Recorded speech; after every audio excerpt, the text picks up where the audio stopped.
The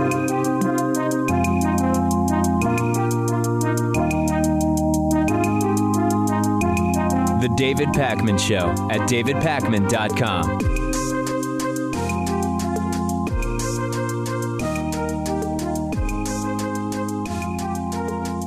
Four people have been killed in a mass shooting in the Israeli city of Tel Aviv. 6 wounded were evacuated to area hospitals in varying condition as of this morning.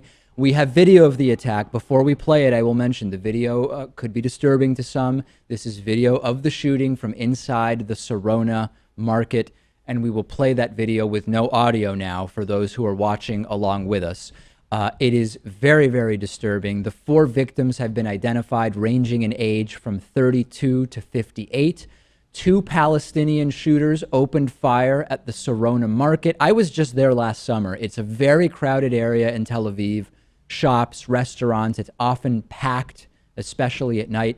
The attackers were dressed as Hasidic Jews. They've been identified as being from a village in the southern West Bank near Hebron, both in their 20s. Both entered Israel illegally. The Islamist terrorist group Hamas has praised the attack but has not taken responsibility. Residents of Hebron in the Palestinian West Bank were reportedly shooting fireworks into the sky in celebration of these heinous attacks. Pastries were being handed out in celebration in Tulkarm, another Palestinian city. Pictures of those pastry disbursements were published to Twitter.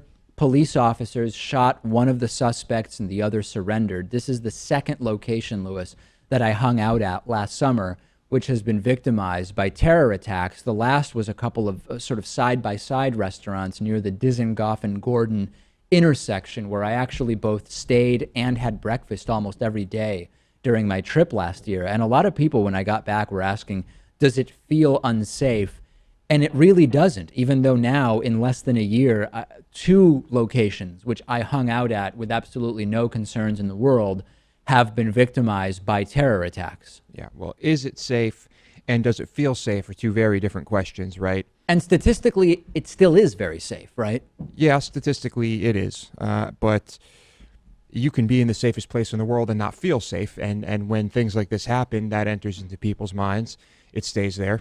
And without a doubt, after every time this happens, the residents feel less safe. And you also have to sort of remember that we often hear after an attack like this happens and Hamas, this time not taking responsibility but praising the attack, a lot of people will say, well, David, Hamas is not the Palestinian Authority or Fatah. Hamas is separate.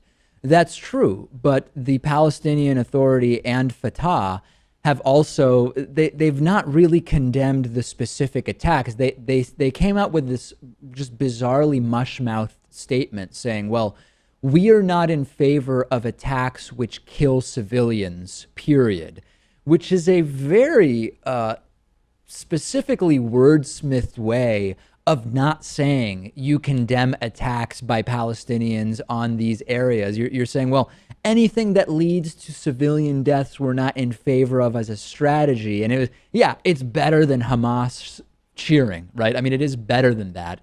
But practically speaking, how different is it? It's different, but it's not drastically different. Not very different, but it's better. Yeah, this whole thing's pretty unfortunate, and the video is pretty disturbing. The video is very disturbing, and you just see, the term terrorism is thrown around a lot, and sometimes it's thrown around accurately, sometimes it isn't. When you see this video and you see the terror in the eyes of people and the scrambling, it's almost this cartoonish, your legs start pushing, but it's almost like you're on ice. You just can't go anywhere. I mean, that is the level of chaos and terror that this causes. And this is as I mentioned, this would be like being in, downtown Crossing in Boston or a very, very busy intersection of New York City, and a haphazard mass shooting starting where people just start being shot dead right in front of you. That's what this is. And sometimes it's very easy to say, well, I mean, it's look at where it's happening. This is not unexpected. Well, it is and it isn't. I mean, if you consider where this is and if you consider the level of security that exists even just in malls in Tel Aviv, This is not something that is unsurprising. If you're, and as I mentioned, when I was there, the idea that someone was about to run through and start shooting really was nowhere in my mind. Yeah, but then also there's the terror, the bombing thing, right? And I can't help but think that was probably entering into the minds of many of these people as well. The idea that you might be at the center of an explosion that's about to happen as well. And there was one guy who seemed to try and hit one of the attackers over with the head with a chair. Yeah.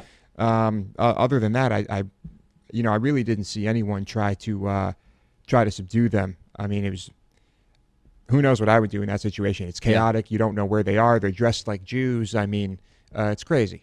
And I think that's we've talked about that before. If you were on a plane when an attempted hijacking began, some people say, "Oh, I would definitely take action," but who really knows? Here's the thing: when you're on a plane, you have nowhere to run to. So it's either you take action or you almost certainly die. So either way, I mean, do you definitely die or do you maybe die? Right. No, certainly a consideration. And the broader context here, the month of Ramadan, the Muslim holy month, often a context which seems to correlate at minimum with increased attacks in certain parts of the world. So in this context of the attacks in Tel Aviv, Israel, during the Muslim holy month of Ramadan, a French waitress was allegedly assaulted by two Muslim men for serving alcohol during Ramadan in France. The woman, interestingly, is a 30-year-old practicing Muslim of Tunisian origin. She was working on the terrace of the Viti Cafe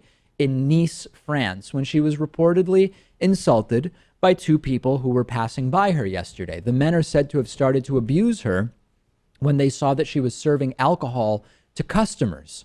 She said one of the men screamed that she was a, quote, whore, and slapped her across the face, leaving her with a black eye after she was knocked to the ground. Police say that they have identified the men using CCTV, but have not yet located them. The waitress did not give her name because of fear of reprisals.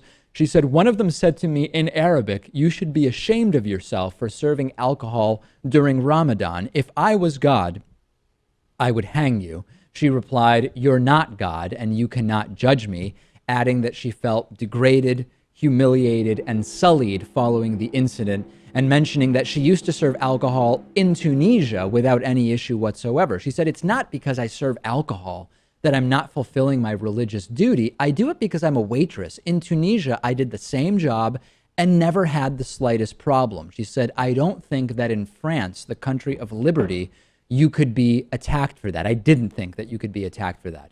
Notice that she wasn't even serving these men alcohol, Lewis. These were just two men passing by. Yeah, well, sounds like they are not men who would be ordering alcohol. No, yes, but, good point. Now here's a situation where I might bash a chair over someone's head. If it was here, you might be more compelled to take action. Is this a sort of when in Rome scenario? I mean, as it's being mentioned, this is in France. When in France, you still try to enforce the Sharia-inspired beliefs of what should and shouldn't be allowed. Aren't we seeing that everywhere? In spite of the fact that you're in a putatively secular society, I absolutely love France. I mean, it is one of my favorite places that I have ever been, and I hate the reality that there are some real problems going on in France. Last time I was there, armed military around a synagogue that was being rebuilt. I tried to take a picture of the security scene. I was immediately told no pictures are allowed here. High level of awareness and sort of alertness as to what's going on. We've seen numerous terror attacks perpetrated in France. We've seen rising anti-Semitism and the leaving from France of many Jews and increased concern over the context there. And here we're talking about a Muslim woman who was doing nothing wrong, right? Let's not forget that this is a Muslim woman who was just doing a job, which, by the way, she left her home country to do and is an immigrant to this country. And she gets slapped in the face and called a whore. Yeah. France, not just France, many places do have problems with immigrants who refuse to adapt, who refuse to, what's the word? I always forget the word. Assimilate. Assimilate. That is the word. I should know that because I'm such a big Star Trek fan. Anyway, it is a problem. And I know many of these people are fleeing places that, are not ideal. Yeah. It's just, it's a religious thing, and I can't understand it. Well, let's be clear, though. I want to dig into that, because oftentimes, like, for example, with the FGM issue that we've talked about and the connection between FGM and Islam, there will often be critiques that say these actions are not dictated by the religion. And sometimes violent actions are dictated by religion, and sometimes they aren't. I want to make the argument that we don't even need to focus on that semantic game of whether the actions are dictated by the religious text or not. Let's just say that it's overlapping into culture, right? And we have to say, fine, whatever it is that you believe the religion says about X or Y, it has translated into a problem in the culture of some who follow the particular religion. And I find it to be a total red herring when the argument becomes like when we interviewed Suleimeh Anderson about the FGM issue. She argued that the religious text we pointed to in Islam that justified or okayed FGM were not taken very seriously by most Muslims. It was a sort of weasel statement in the sense that, you know, if it's there, it's there, and who are you to say? Maybe you don't take it seriously, and maybe someone else does. Although Suleimeh is not even Muslim, I want to just remind everybody of that. But if it has been integrated into the culture in a way that is becoming a problem, then we still are able to have that conversation. I don't think it delegitimizes the conversation. No, I mean, for me, religion is culture, because, well, let's be honest, religion isn't real. So it's just something you do. In some countries more than others, right? There's a blurry, a line that is sometimes more defined and sometimes more blurry between religion and culture in different countries and for different religions. I guess you could say that, but for me, just flat out, religion is culture. And so the FGM thing, I would say, yes, it's cultural, but it's still being influenced by religion. No doubt about it. Yeah. I'm on Twitter at @dpakman. Lewis is on Twitter at @LewisMotamedy. We will take a break. There is massive construction going on in the studio. We've been, or above our studio. We've been talking about it on the bonus show. If you're curious about what the deal is, check out the last couple of bonus shows. The David Pakman Show at davidpakman.com.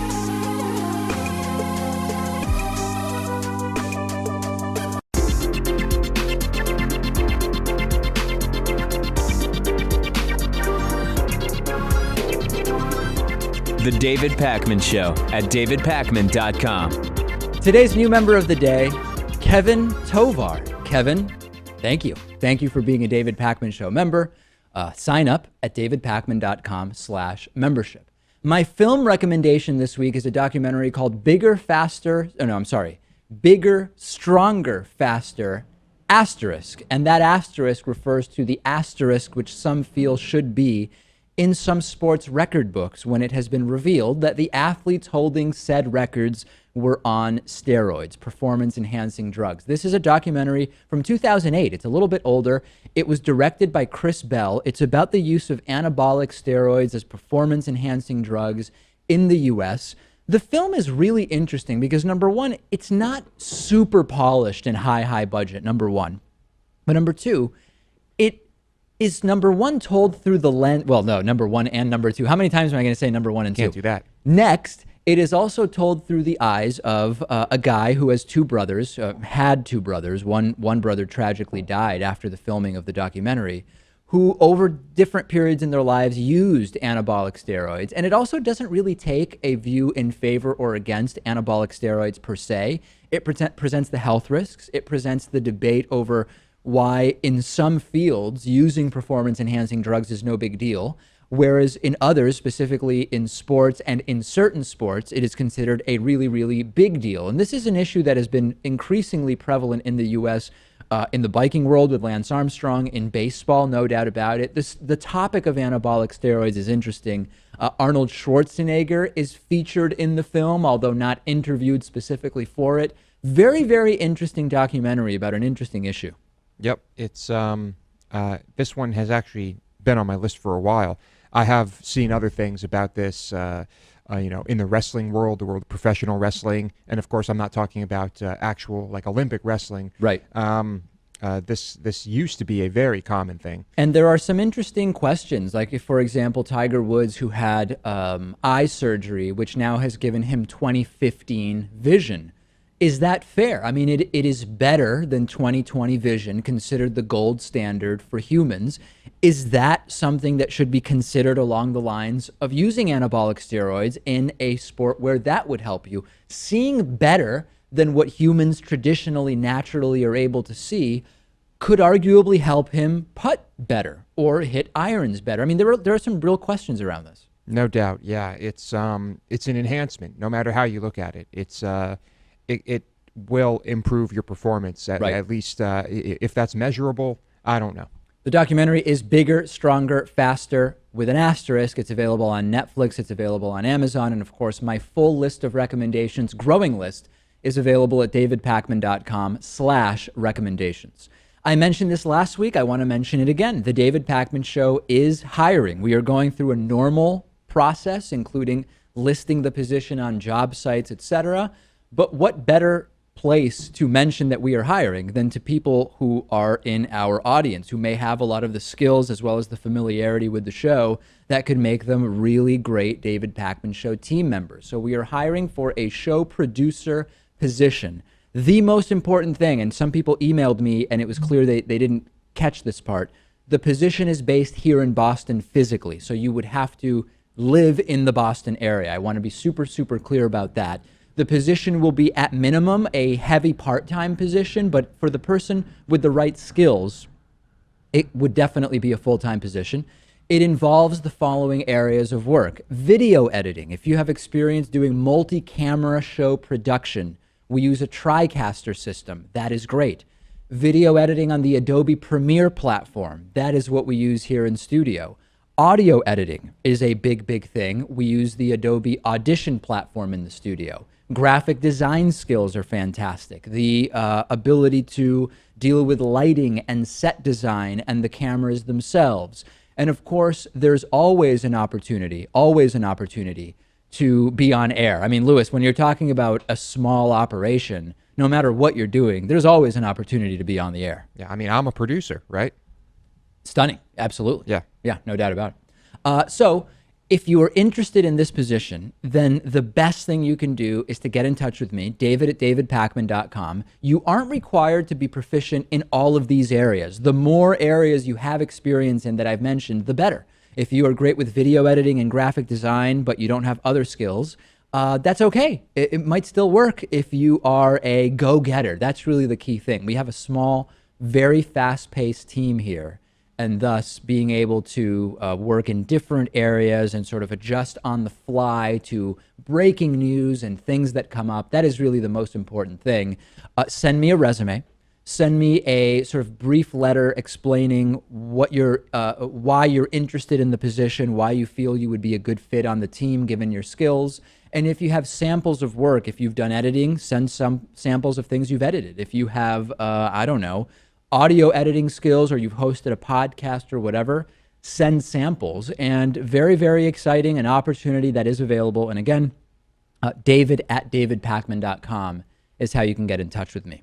Last thing I want to mention, Louis, we are at the very end. A good Samaritan, as I like to refer to him, has paid for half of 20 David Pakman Show memberships. We started at the beginning of the week with 20 of these memberships available. The membership is normally $60. It includes a lot of great member benefits, including an entire additional members-only bonus show every single day. This Good Samaritan, longtime supporter from New York City, has paid for half of 20 memberships, meaning he's paid $30 and you can pay just $30 and lock that rate in for as long as you want to keep it. I only have 2 of these memberships remaining. Of the 20, 18 have been spoken for. I have 2 remaining. If you would like one of them, get in touch. Go to our website, davidpakman.com, click on Contact Us, or just email me, david at davidpakman.com. Say, hey, David, I'd love one of those remaining 2 memberships. I anticipate, Louis, that these will be gone probably by this evening, wouldn't you think? No doubt. Yeah, it didn't take long for all of them to be snatched up. No doubt about it. Coming up next, I will be interviewing a man named Eric Gajewski. He has any number of compelling hypotheses about the upcoming end of time. Stay with me for that. The David Pakman Show at davidpakman.com.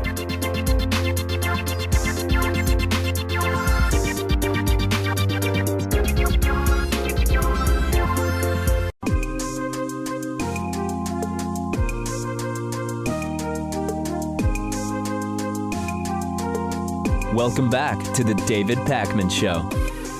I'm joined today by Eric Gajewski, who is a traditional Catholic who warns of the impending great chastisements foretold at Fatima.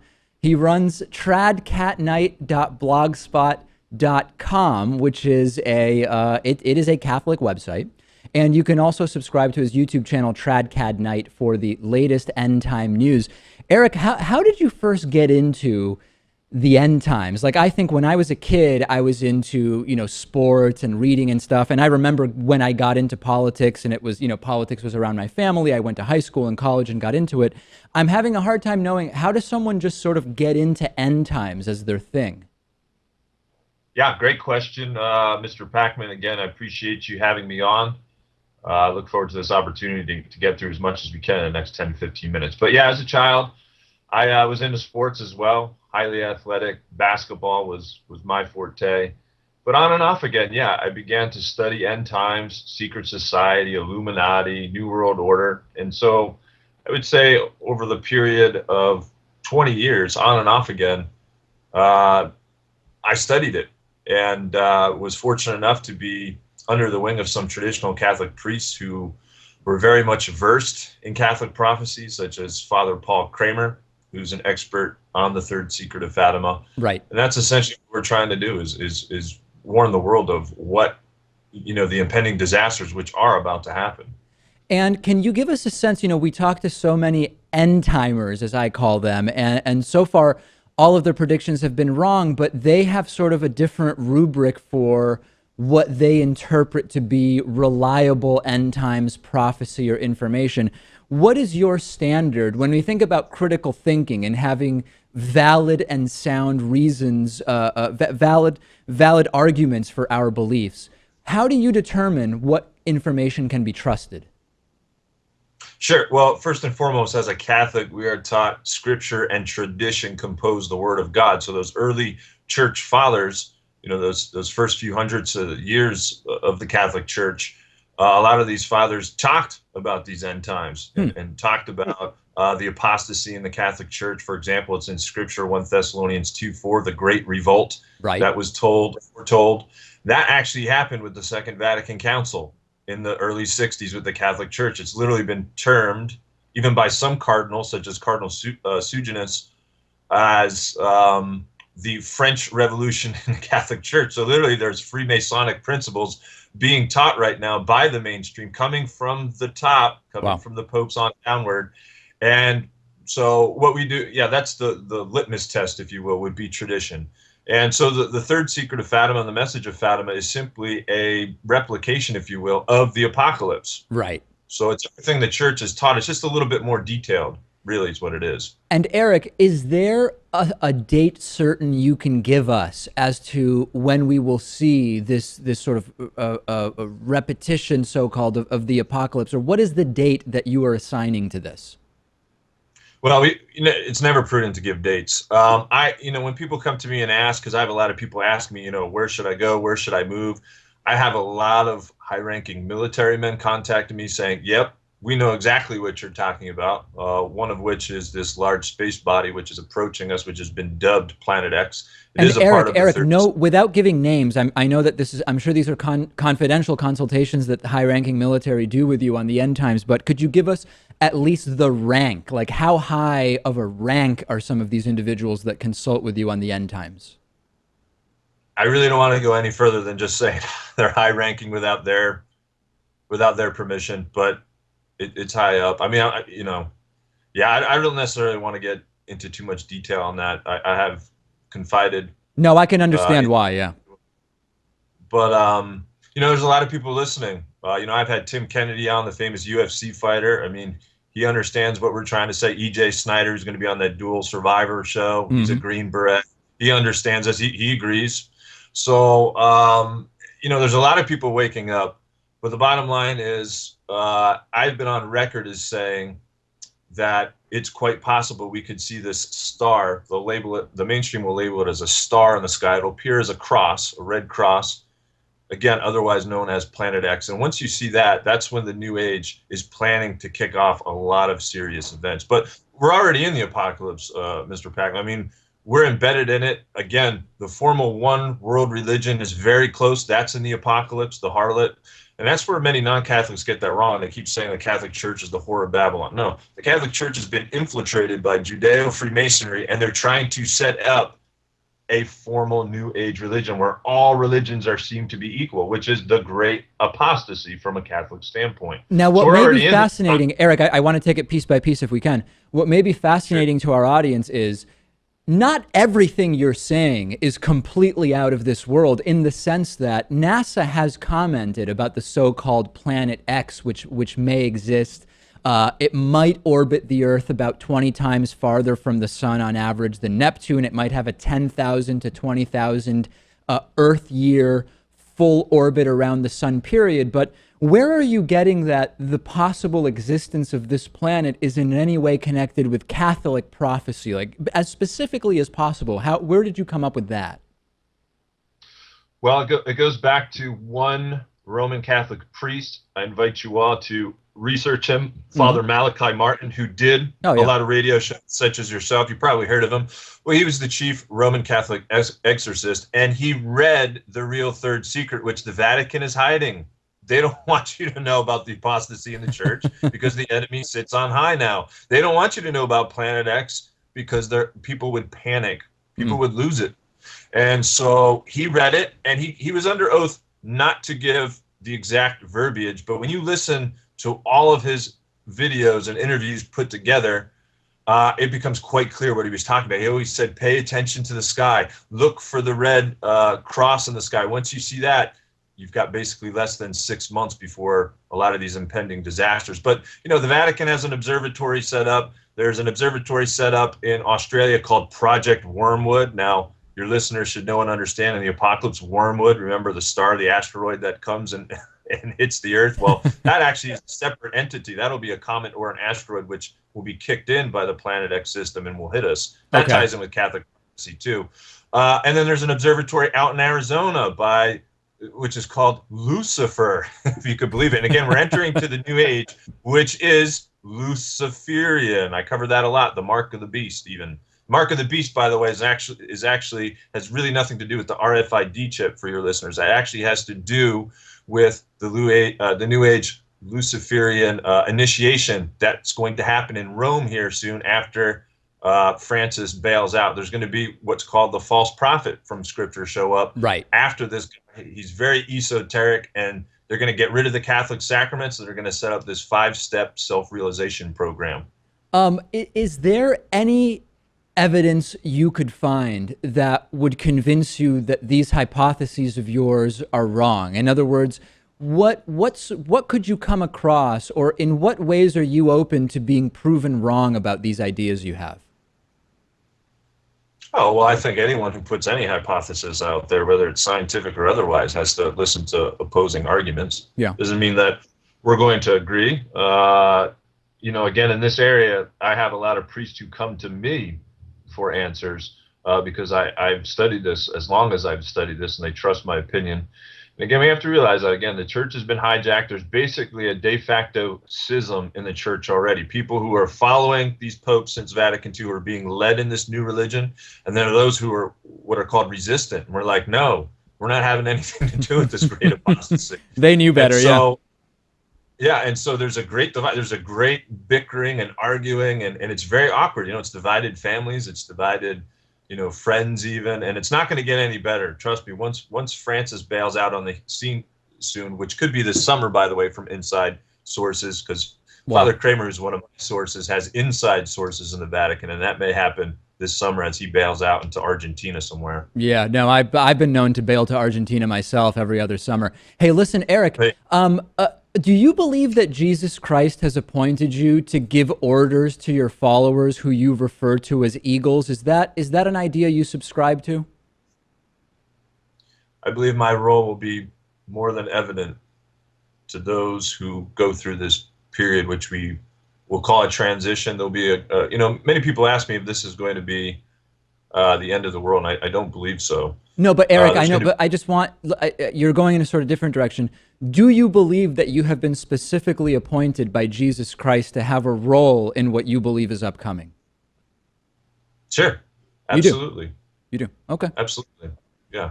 And I believe that's more than evident with the fruit. You always have to judge things by the fruit. Yeah. Do I teach anything contrary to tradition? I believe I'm more than, there's going to be a lot of conversions here, Mr. Pakman, in this soon. There's a lot of, I get a lot of how should I put this?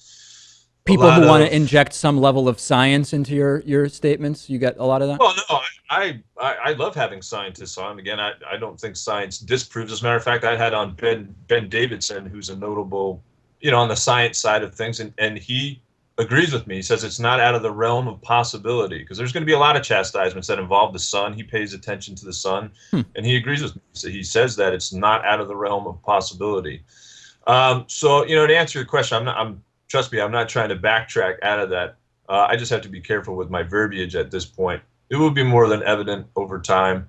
There's going to be a lot of conversions to the Catholic Church. As things get more and more desperate, you're going to see an economic collapse here soon. The whole social structure is going to collapse. I'm sure you've been warning your individuals concerning the animosity growing here at the elections. I mean, we're brewing for a perfect storm, and that's what's going to happen. People are either going to dip into the New Age religion and follow this new Luciferian thing, or they're going to come with us, basically.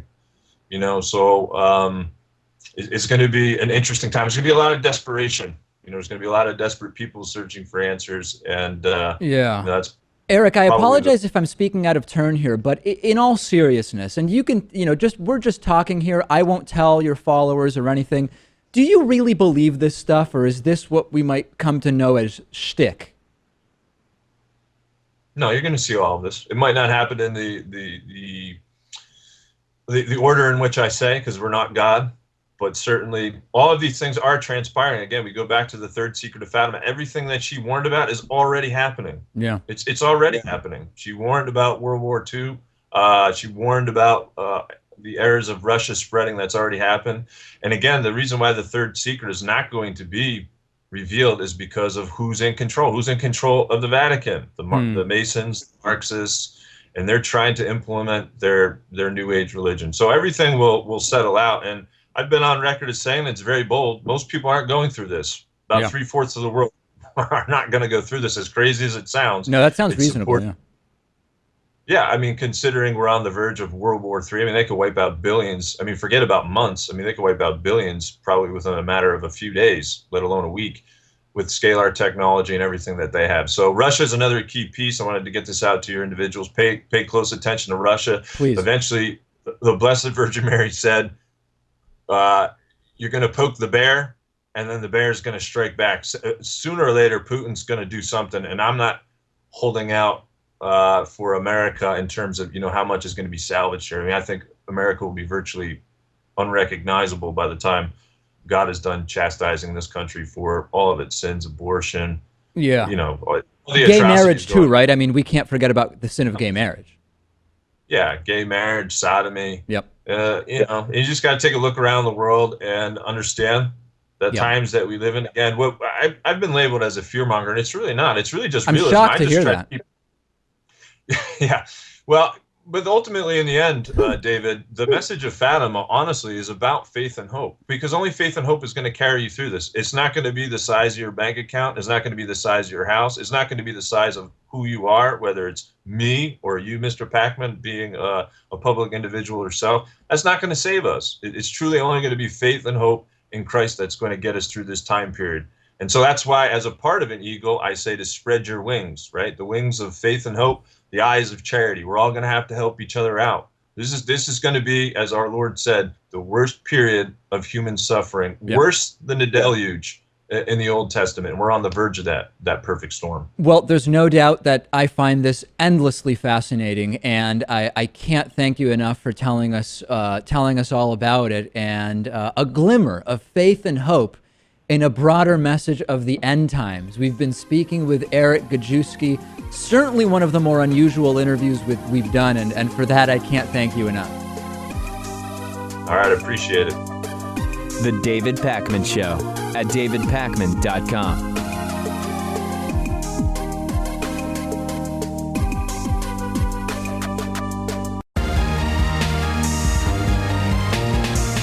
The David Pakman Show at davidpakman.com.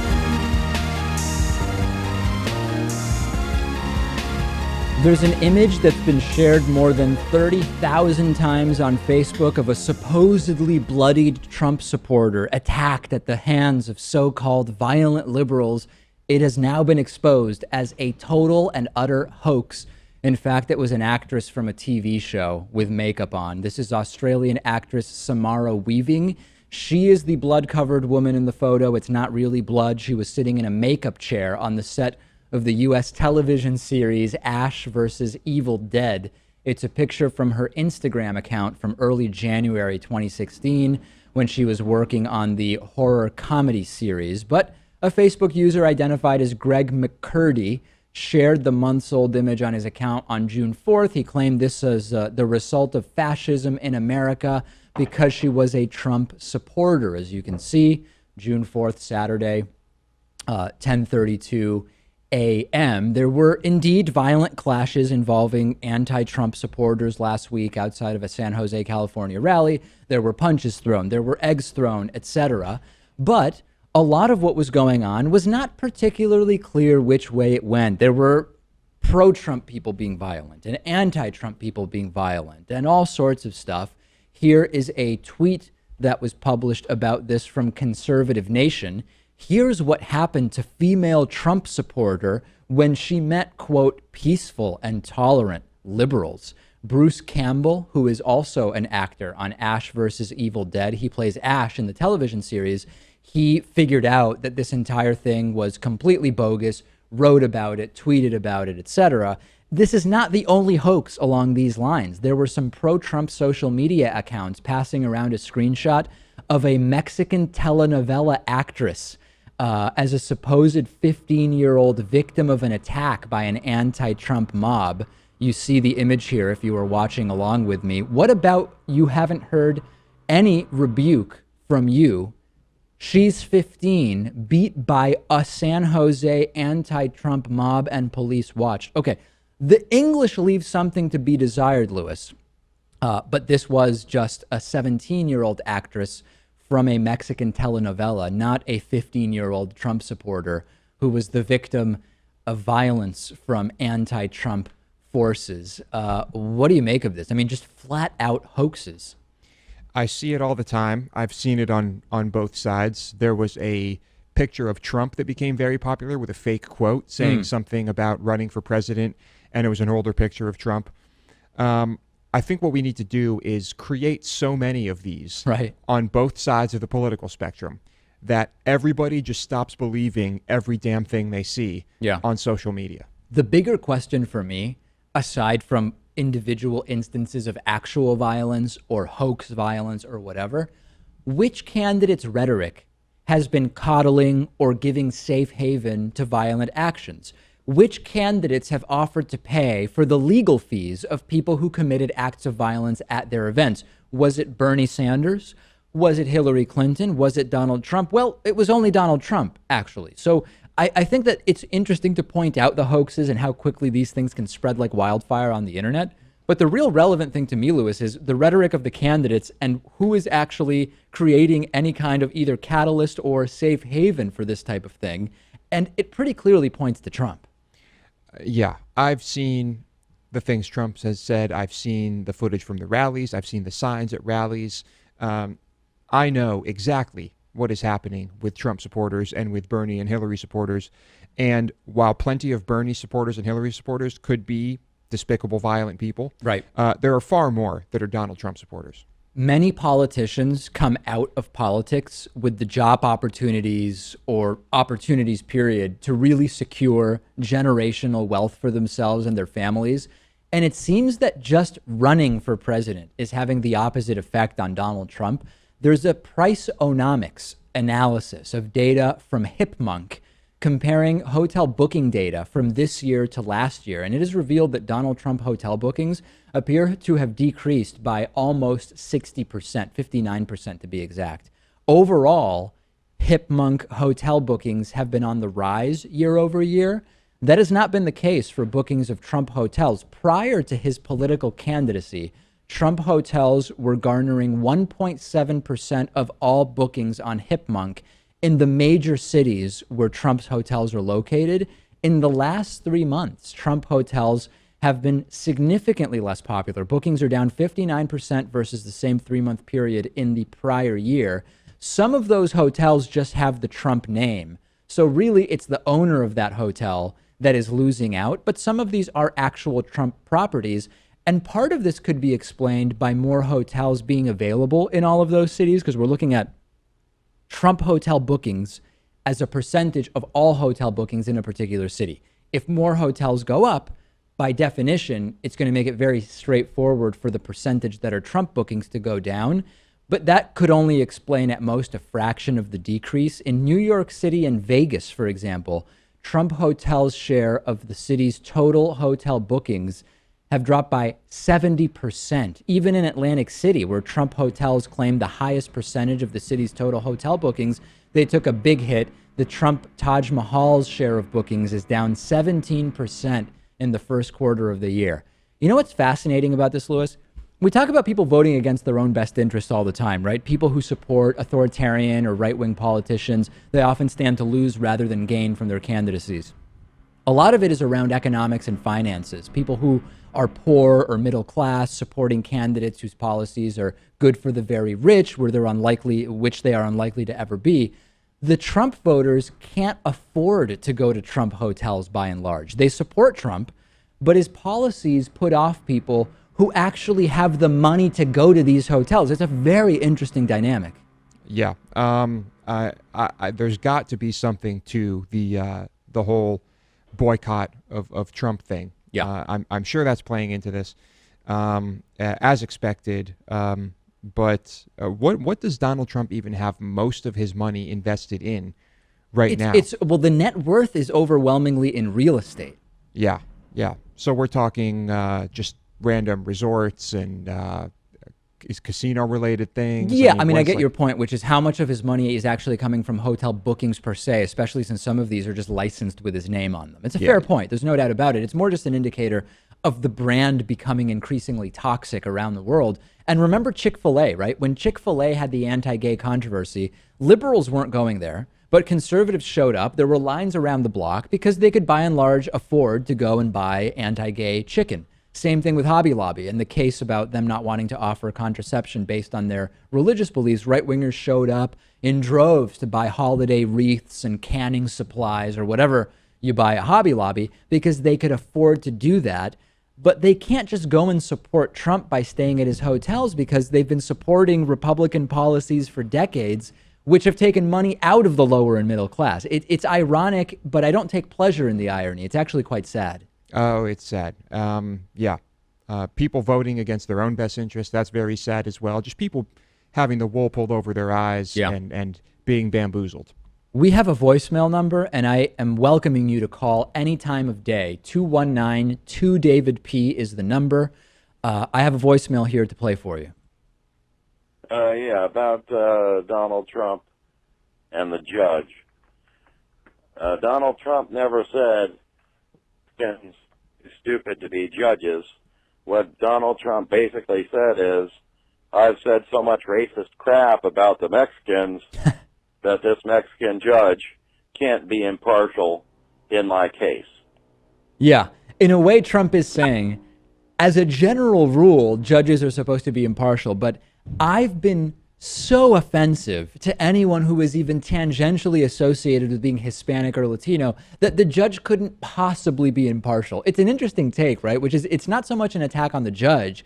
It's a self-indictment of Trump. He's gone so beyond the pale that no Hispanic person could possibly have an even neutral opinion of Donald Trump. You could take that one step further and say Donald Trump is such a force, such a cult of personality, and it's so polarizing and just such a personality that nobody could be impartial, that no judge could be impartial in any Donald Trump case. I mean, and again, the judge in question, Judge Curiel, is not even Mexican. He was born in Indiana. His parents came to the United States from Mexico. On today's bonus show, we will talk about the dangers of video game voice acting. We will talk about a new Hobbit Bones story that is spreading like wildfire on the internet. And we will talk about yet another death in Yellowstone National Park, this one related to a hot spring. DavidPakman.com/membership is how you sign up for membership. But more importantly, I have 2 half-price subsidized memberships remaining. If you want one of those 2, get in touch with me, David@DavidPakman.com. Say, hey, I'd love one of those memberships, and I will get you that information almost immediately.